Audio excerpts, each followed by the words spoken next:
அம்மா ஏலே கதவை தட்டுறத நவுந்து அப்படி போ. கொஞ்சம் தண்ணி குடுமா, தாகமா இருக்குதுமா. வேற எங்கேயும் தண்ணி கிடைக்கல உனக்கு, இங்கதான் தண்ணிக்கு வருவியா நீ? அதோ இருக்கு பாரு ரோட்டுக்கான, அங்க போய் குடிப்போ. சரிம்மா.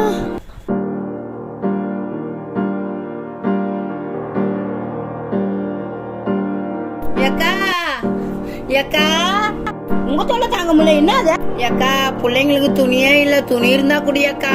கால்ல இருந்து உங்க தொல்லை தாங்க முடியல, வேற உடுப்பாரு. துணியும் கிடையாது, ஒண்ணு கிடையாதுப்பா. என்ன ஏக்கா இப்படி சொல்ற? பாவம் அவங்கள போய் இவ்வளவு கேவலப்படுத்துறாங்க. ஆமா ஆமா ஆமா, என்கிட்ட துணிமணிலாம் இல்ல, நானே 4 புடவை தான் வச்சிருக்கேன். சாப்பாடு இருக்கு, சாப்பிடுறீங்களா? சரிம்மா வாங்க. உதவின்னு நம்மளை தேடி வரவங்களுக்கு நம்மளால முடிஞ்ச உதவியை நம்ம அனைவரும் செய்வோம்.